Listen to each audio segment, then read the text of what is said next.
The fluorescent lights of the old arcade flickered one last time before dying completely. In the darkness, something hummed to life. A forgotten candy machine tucked in the corner, its glass front glowing with an unnatural crimson light.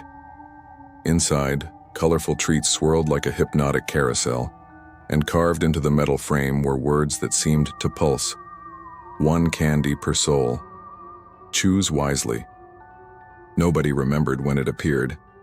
Nobody questioned why it never needed restocking. And nobody noticed that anyone who took candy from it changed. Their laughter became hollow. Their eyes grew distant. And slowly, piece by piece, they faded away. Not from this world, but from themselves.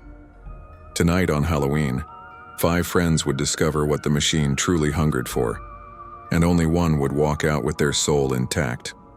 Halloween night in Millbrook was supposed to be different this year. 5 friends had one mission: find the thrill that their boring town had never given them. And that's how they ended up standing outside the old Starlight Arcade, a building everyone avoided, where the windows were boarded up and the condemned sign swung lazily in the October wind. "This is it?" Marcus laughed, his breath forming clouds in the cold air. "This is your big Halloween adventure, Jake?" Jake grinned, pulling a crowbar from his backpack. "Trust me, my older brother used to sneak in here back in the day. Said there's stuff inside that'll blow your mind." Emma wrapped her arms around herself, not from the cold, but from something else. Something she couldn't name. "I don't know about this. Feels wrong." "Everything feels wrong to you," Marcus shot back, but there was no real malice in his voice. "Come on, Em. Live a little." Lily pulled her phone out, the screen illuminating her worried face. "Guys, I'm serious. I looked this place up. 17 people have gone missing near this arcade since 1987. 17. The last one was only 3 years ago." "Missing doesn't mean dead," Marcus said, already moving toward the entrance. "Probably just ran away from this dump of a town, can't blame them." Devin hadn't said a word. He never did much talking, but his eyes were fixed on the building with an intensity that made Emma uncomfortable. There was something in his expression, recognition, maybe, or dread. Jake pried the boards loose with surprising ease, as if they wanted to come off. The door creaked open, exhaling stale air that smelled of rust, sugar, and something sour underneath. The group hesitated at the threshold, even Marcus, but teenage pride and the promise of a story worth telling pushed them forward. Inside, the arcade was a graveyard of broken dreams. Shattered game cabinets lined the walls, their screens cracked like spider webs. Graffiti covered every surface, desperate declarations of love and crude jokes fading into the darkness. Their flashlights cut through the gloom, revealing a place frozen in time, abandoned mid-operation as if everyone had simply vanished. "Why does it smell sweet in here?" Emma asked, her nose wrinkling. "Like candy?" That's when they saw it. In the far corner, untouched by decay, stood a candy machine, but this wasn't some ordinary vending machine. It was ornate, almost Victorian, with brass fixtures that gleamed despite decades of neglect. The glass front glowed with a soft red light, and inside, candies of every color imaginable rotated slowly, hypnotically. Lollipops, gummy bears, chocolate bars, candy corn, all pristine, all perfect, all waiting. "No way," Lily whispered. "That thing still works?" Marcus was already approaching it, drawn like a moth to flame. "Look at this beauty. They don't make them like this anymore." Emma grabbed Jake's arm. "Something's not right. Why is it the only thing in here that's not falling apart?" Jake pulled away gently, his curiosity overpowering his girlfriend's concern. "Maybe it's sealed better, protected from the elements." Devin finally spoke, his voice barely audible. "We should go." But Marcus wasn't listening. He was reading the inscription carved into the metal frame, running his fingers over the words. 1 candy per soul. Choose wisely." He laughed. "Dramatic much? It's just a machine." "Don't," Devin said, louder this time. "Please, Marcus, don't touch it." The desperation in Devin's voice should have been a warning. Should have been enough. But Marcus was already fishing quarters from his pocket, his fingers trembling with excitement or something darker. The machine accepted his coins with a mechanical purr, and the candies spun faster, a kaleidoscope of colors that made them all dizzy just watching. Marcus pressed the button. The machine's hum changed pitch, becoming almost musical, almost like laughter. A chocolate bar dropped into the dispenser with a heavy thunk that echoed too loudly in the empty arcade.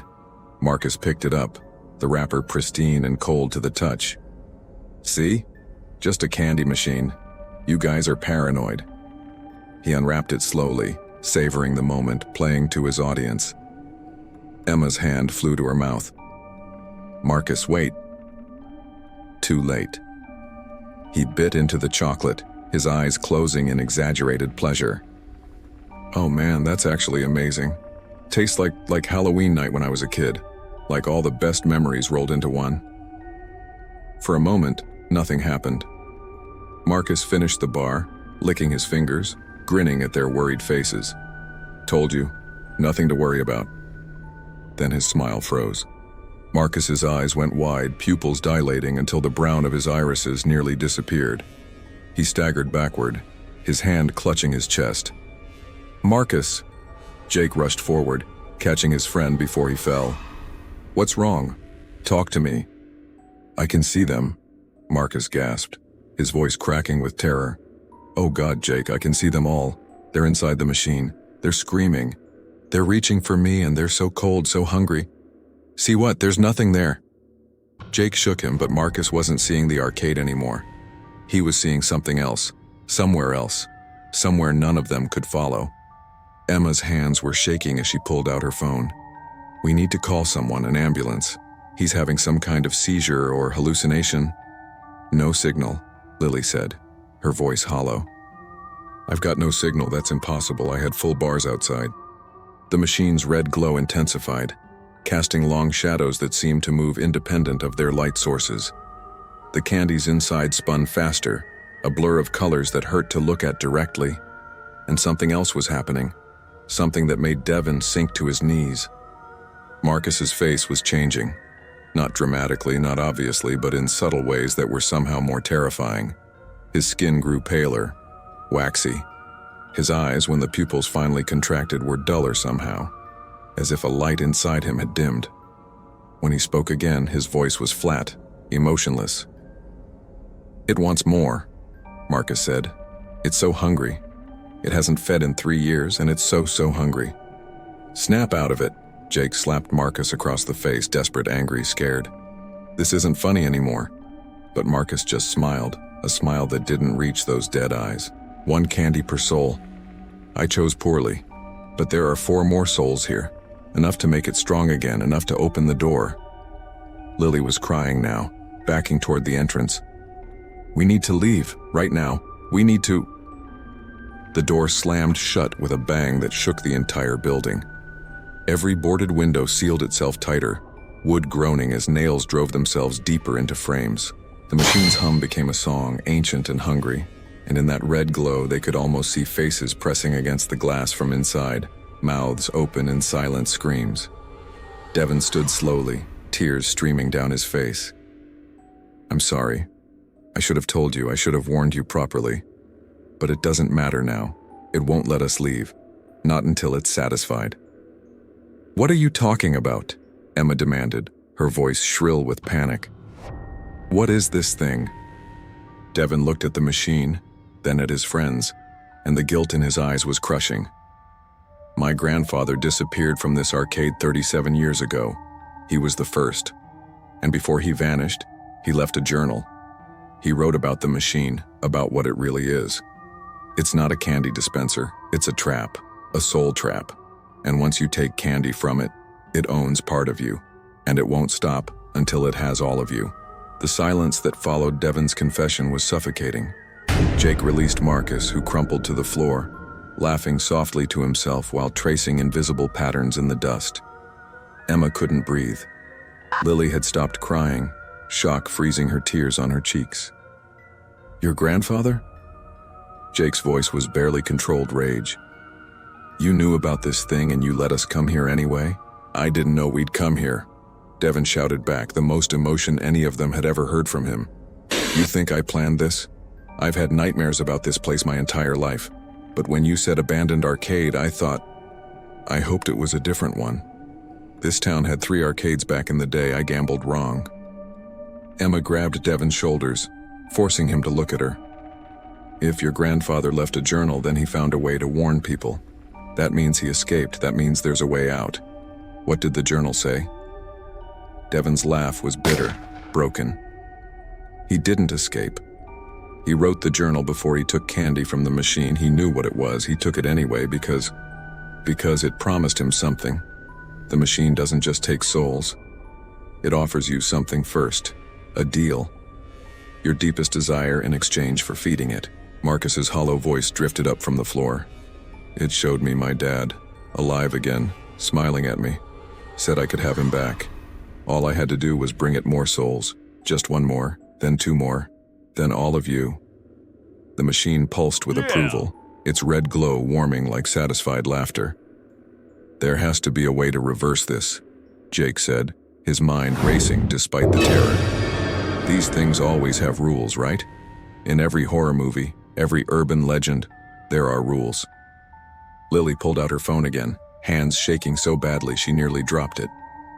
Still no signal, but I screenshot everything I found about this place before we came. Missing persons, cold cases. She scrolled frantically, then stopped. Wait. Here. There was a survivor. 20 years ago, a girl named Rebecca Chen got out. She was in a psychiatric hospital for months after, kept talking about riddles and sacrifices. What kind of riddles? Emma demanded. It doesn't say. Just that she claimed the machine gave her a choice. Answer its riddle correctly or offer it a willing soul. Devin shook his head violently. My grandfather wrote about that too. The riddle changes for everyone. It's personalized, designed to be impossible because it knows your memories, your fears, your secrets. And the time limit is always the same. Midnight on the day you take candy. After midnight, your soul is completely consumed and you become like... He gestured at Marcus, who was now pulling something invisible apart with his fingers, giggling. Jake checked his watch, the face illuminated in the red glow. It's 10:47. We have an hour and 13 minutes. Emma paced the arcade, her mind working through the horror like a puzzle. Okay, riddle or sacrifice. Those are our options. We're not sacrificing anyone, so we solve the riddle. Marcus, can you hear me? What does the machine want you to answer? Marcus tilted his head, listening to something they couldn't hear.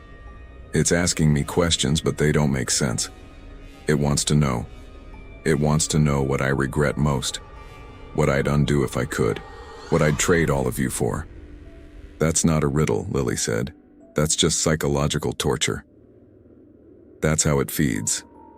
Devin explained, his voice hollow with inherited knowledge. Fear, regret, guilt. Those emotions make souls taste better to it. My grandfather wrote that the machine is ancient, older than this building, older than this town. It was moved here after feeding somewhere else. It's always moving, always hunting. The machine suddenly erupted with light, projections flickering across the arcade walls like a twisted slideshow. Images of their lives, their memories, their secrets. Jake saw himself lying to Emma about where he'd been last summer. Emma saw herself sabotaging Lily's scholarship application because she was jealous. Lily saw the medication she'd stolen from her mother's cabinet, the pills she'd been taking to stay awake, to be perfect, to be enough. And Devin. Devin saw his grandfather's face twisted in agony pressed against the glass from inside the machine. Saw himself at 10 years old finding the journal. Saw himself burning it because the truth was too terrible to face. You burned it? Jake grabbed Devin, slamming him against a broken game cabinet. You destroyed the one thing that might have told us how to beat this? I was a kid, Devin screamed back. I was terrified. And I thought if I destroyed the journal, I could pretend none of it was real. Marcus rose from the floor, moving with unnatural grace. It's so simple, really. The riddle isn't meant to be solved. The machine wins either way. You fail the riddle, it keeps your soul. You sacrifice someone else, it gets a bonus soul and yours stays bound to it forever. My grandfather understood that. That's why he stopped fighting. How do you know that? Emma whispered. Marcus pointed at the machine and they finally saw what he'd been seeing all along. Faces in the glass, dozens of them, pressed against the inside like trapped insects. Old faces, young faces, faces from different eras wearing different clothes, all screaming silently. And there in the center, an old man who looked like an aged version of Devon. He's been in there for 37 years, Marcus said matter-of-factly, conscious, aware, feeding the machine with his eternal suffering. And he's begging Devon to join him, says it's a family tradition, says Devon's soul already belongs to it anyway. Inherited debt. Devon collapsed, the weight of inherited guilt crushing him. I've felt it my whole life. This pull toward the machine. My mother felt it too. That's why she moved us away when I was 12. But we came back. We always come back. Because it's already claimed us. Emma's voice cut through the despair like a blade. No, that's exactly what it wants you to think. Hopelessness feeds it as much as fear. We're not giving up. She marched to the machine, standing inches from its glass, staring at the faces inside. You want a riddle? Fine. Give me the riddle. Take me instead of Marcus. Let him go and I'll play your game. Emma, don't. Jake lunged for her, but she held up a hand, stopping him. The machine's hum changed, became almost curious. Words appeared in the condensation on the glass, written by invisible fingers. Why do you offer yourself for one who would not do the same? No. Emma's jaw clenched. Because that's what love is. Real love. Not the transactional kind where you keep score. The kind where you sacrifice without expecting anything back. Something a soulless machine could never understand. The words shifted. Love is weakness, love is currency. What will you pay? Everything, Emma said simply. But here's my condition. You let them all go. Marcus, Jake, Lily, Devon. You release Marcus's soul back to him, and you take only mine. Emma, no. Jake's voice broke. We'll find another way. But Emma wasn't listening. She was watching Marcus, seeing the war happening behind his fading eyes. The part of him still human was fighting, struggling against the machine's control. And in that struggle, she saw something the machine had missed. Marcus still has part of his soul left, she said. Otherwise, he couldn't fight. Which means your hold isn't complete. Which means you're not as powerful as you pretend to be. The machine's hum became a shriek, angry, defensive. The lights flickered violently. Devon suddenly grabbed Emma's hand. The journal. I remember something. The last thing my grandfather wrote. He said the machine has one weakness. It can only take souls that choose to engage with it, directly, willingly. But if someone takes the candy for another purpose, not for themselves, not for the deal, then the contract is void, Lily finished, her eyes widening. The machine's power comes from individual greed, individual desire. But if the transaction is selfless, Jake was already moving. He shoved his hand into the dispenser where Marcus's chocolate bar had fallen, reaching up, breaking every rule of common sense. His fingers found purchase on something inside, something that burned his skin. The machine screamed, a sound like metal tearing, like souls ripping apart. Jake, what are you doing? Emma screamed. Something stupid. He pulled harder, and his hand emerged holding not candy but something else. A key, old, brass, covered in symbols that hurt to look at directly.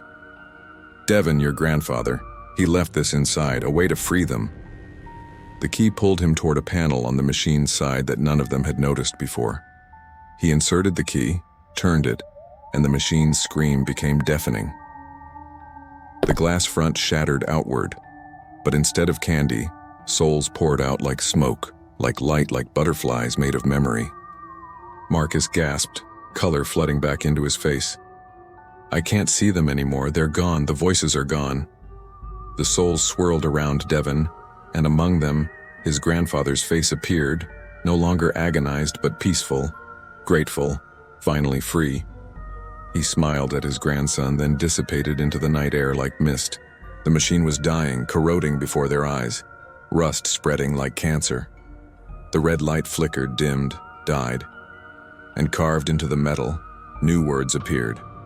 One act of true sacrifice, contract broken, souls released. They ran from the arcade as it collapsed behind them, the building finally accepting its death. Outside, Halloween night was ending, the first hints of dawn touching the sky. They were alive, they were whole, they were free, but none of them would ever be the same. The five friends stood in the parking lot, watching the arcade crumble into a pile of broken memories. Emergency sirens wailed in the distance, someone having reported the collapse. But by the time authorities arrived, they'd already decided on their story. A partial building collapse. They barely escaped. Pure luck. Nobody would believe the truth anyway. Marcus wrapped his arms around himself, still shaking from what he'd experienced, what he'd seen, what he'd almost become. I could feel it, you know. Feel myself disappearing, like I was being erased from the inside out. Devin put a hand on his shoulder. The weight of generational trauma finally lifted. My grandfather spent 37 years trapped in that thing, conscious every second, feeding it with his pain. But he left that key, knowing someday someone might be brave enough or stupid enough to use it. I think he was waiting for me, waiting for our family to finally break the cycle. Emma and Jake stood close, hands intertwined. They'd faced the secrets the machine had revealed about each other eventually, but right now, survival mattered more than past mistakes. Love wasn't about being perfect. It was about choosing each other despite the imperfections. Lily looked at her phone, signal restored, notifications flooding in from worried parents. We're going to have nightmares about this forever, aren't we? Probably, Jake admitted, but we'll have them together. And we'll remember that when something offers you your deepest desire, there's always a price. Always. As the sun rose over Millbrook, painting the sky in shades of orange and gold, the demolished arcade released one final secret. Among the rubble, partially buried, another machine waited. Different design, same red glow pulsing faintly beneath the debris. Same inscription carved into tarnished metal. One candy per soul. The hunt was never about one machine. It was about a network, a system, a feeding frenzy that had lasted centuries. And somewhere, in another town, another group of friends would stumble upon another glowing machine on another Halloween night. But for now, these five had survived. They'd learned that true strength isn't in facing evil alone. It's in choosing to sacrifice for others, in breaking cycles of inherited darkness, in refusing to let greed and desire control you. The candy machine that fed on souls had finally starved, but the scars it left would remind them forever. Some deals are too good to be true, some hunger should never be fed, and some October nights are better spent at home, door locked, lights on, resisting the temptation of that one perfect treat that promises everything and costs your soul. So what would you do? If you found a machine glowing in the darkness, offering you your deepest desire wrapped in candy coating, would you be strong enough to walk away? Or would curiosity win? Let me know in the comments what you'd wish for if that machine appeared in your town. And while you're here, hit that subscribe button because trust me, we've got more stories that'll keep you up at night. The good kind of up at night. The kind where you check the locks twice and maybe keep a light on. Stay safe out there. And remember, not all treats are worth the trick. Happy Halloween.